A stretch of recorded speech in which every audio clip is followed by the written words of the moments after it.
السلام علیکم ورحمۃ اللہ وبرکاتہ۔ کیا فرماتے ہیں علماء کرام و مفتیان نظام اس مسئلے ذیل کے بارے میں؟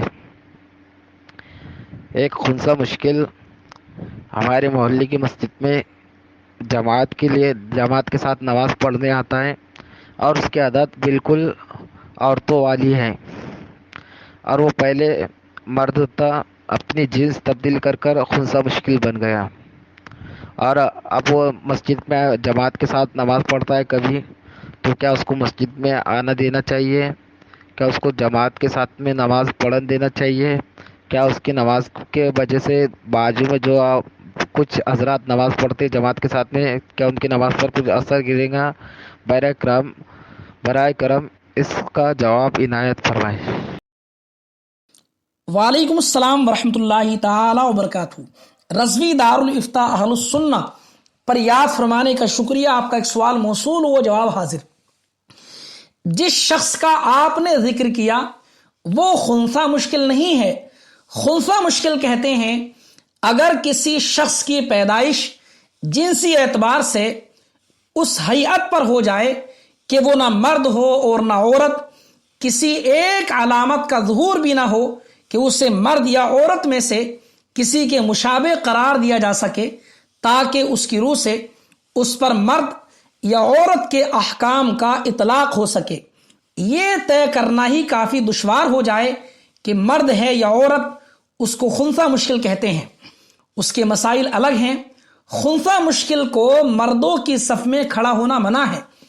جس شخص کا آپ نے ذکر کیا جس کی وضاحت عورتوں جیسی ہے، وہ حقیقت میں مرد ہی ہے، اس کو مردوں کی صف میں کھڑے ہو کر نماز پڑھنا جائز و درست ہے۔ حبیب الفتاوی جلد نمبر 1 صفحہ نمبر 366 اور صفحہ نمبر 367 پر موجود ہے۔ ایسے زنانے جن کو ہجڑا اور خنثی بھی کہا جاتا ہے، یہ حقیقتاً مرد ہوتے ہیں، جیسے عنین جسے نامرد بھی کہا جاتا ہے، حالانکہ عنین مرد ہی ہوتا ہے، لیکن اس کی قوت مردانگی زائل ہو جاتی ہے تو اسے نامرد بولا جاتا ہے۔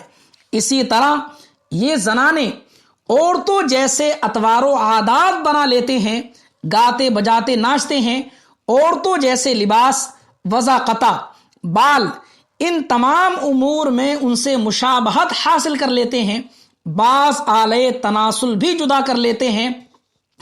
اسی بنا پر ایسے لوگوں کو زنانہ ہجڑا خنثی کہا جاتا ہے۔ فی الحقیقت یہ مرد ہی ہوتے ہیں، لہذا ایسے زنانے مسجد میں نماز با جماعت مردوں کی صف میں کھڑے ہو کر پڑھ سکتے ہیں، چونکہ یہ حقیقتاً خنثی مشکل نہیں ہے۔ کتب فقہیہ میں جس خنثی کو مردوں کی صف میں کھڑا ہونے سے منع کیا گیا، اس خنثی سے مراد خنثی مشکل ہے۔ یہ بات یاد رہے، ایسے زنانے فاسق و فاجر، سخت گناہگار، مستحق عذاب نار ضرور ہیں، چونکہ ان کے افعال شریعت مطہرہ کے خلاف ہیں۔ معلوم ہو گیا کہ وہ شخص جس کا آپ نے ذکر کیا وہ مردوں کی صف میں کھڑا ہو سکتا ہے، اس کو مردوں کی صف میں کھڑے ہو کر نماز پڑھنا جائز و درست ہے۔ لیکن یہ بھی یاد رہے، اگر واقعی ایسے زنانوں کی شرکت جماعت عام نمازیوں کی نفرت کا سبب بن کر کثرت جماعت قلت میں بدل جائے، تو ایسی صورت میں نفرت و جماعت کی کمی کی وجہ سے اس کو جماعت سے روکا جا سکتا ہے۔ حبیب الفتاوی جلد نمبر 1 صفحہ نمبر 367 پر موجود ہے۔ ہاں، ایسے زنانے فاسق و فاجر، مرتکب گناہ کبیرہ، سخت گناہگار ہیں، چونکہ ان کے افعال مذکورہ بالا مضمون اور خلاف مقصود شریعت طاہرہ ہیں، ان سے عوام کو نفرت ہوتی ہے۔ اگر ایسے زنانوں کی شرکت جماعت عام نمازیوں کی نفرت کا باعث بن کر تقلیل جماعت کو مستلزم ہو، تو ایسی صورت میں نفرت و جماعت کی کمی کے باعث ایسے زنانوں کو نماز جماعت میں شریک ہونے سے منع کر دیا جائے۔ واللہ تعالی عالم.